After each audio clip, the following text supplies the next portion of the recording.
There's a lot of talk around faking it until you make it. Some of it's negative and some of it is positive. For me personally, it's always been something that I have practiced. Throughout the years, different jobs I've had and different scenarios, I've always walked in like I own it, like I know what I'm doing. I kind of see it as like visualizing or manifesting. I mean, you're not going to get very far sitting on your own at home in your house rather than sort of getting out there and doing the thing that you want to do.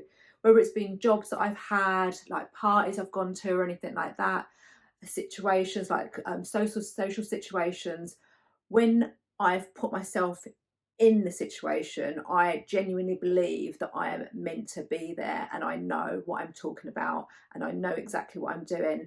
This has happened through being like a nail technician.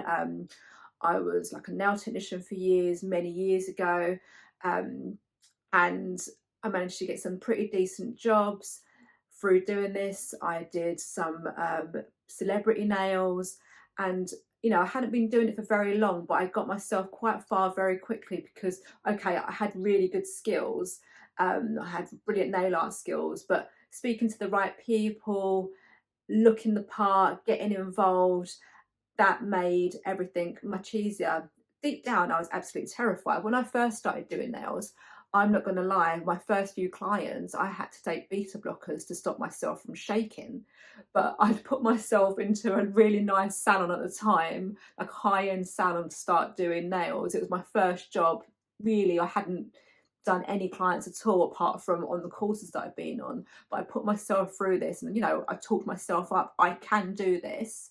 I was absolutely terrified, holding a client's hands. I remember my first client was absolutely awful. Like she was just very standoffish, not very nice person. Well, she might have been a nice person, but I don't know what was wrong with her that day. But I remember doing my first client, having to do beta blockers to do it because I was, internally shaken so much, actually physically shaken so much. And then eventually I managed to work more and more, and did some really high-end celebrity clients, and believe that I can do this job.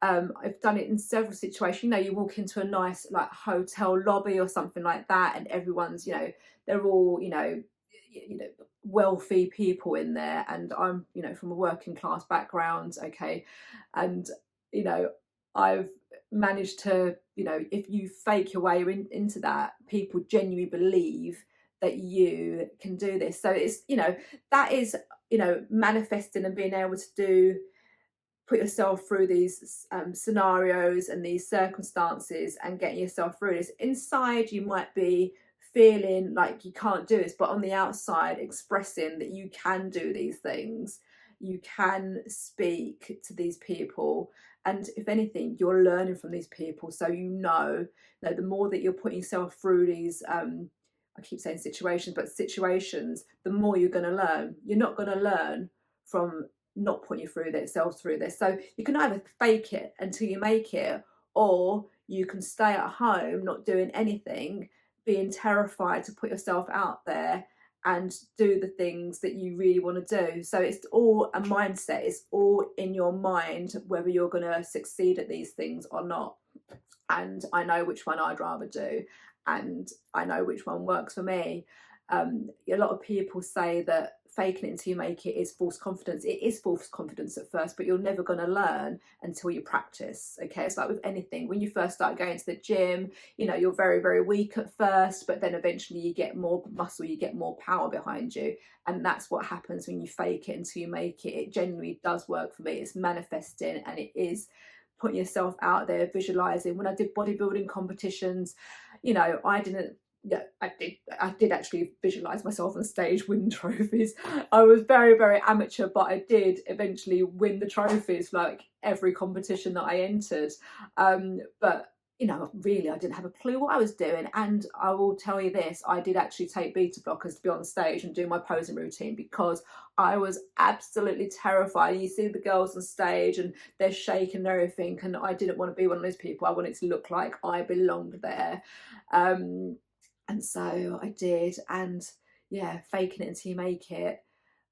you know, it does help. But with the whole bodybuilding, amateur bodybuilding scene, I shall tell you more about that. But that's it was amazing at the time, but not something that I want to do forever. But yeah, that gave me so much confidence too. That started off with, you know, the faking till you're making it, sort of forced confidence, and eventually I got confident with it, and I absolutely loved being on stage, and I loved doing the pose in the last competition.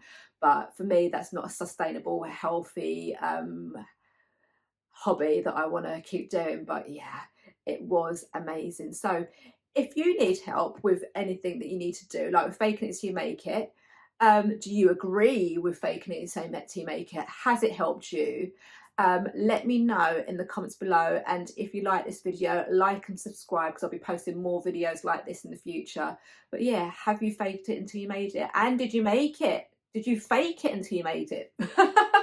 Because for me, I have each time faked it until I made it, and then it's no longer faking it, because you grow that confidence and you believe in yourself, and your self-esteem is built and grown with it. And it genuinely does help. So all the haters that don't believe in it, you can, like I said, do nothing and worry about what would happen if you put yourself in these situations, or put yourself out there and get these things done. So like, subscribe and comment below, and let me know what you think.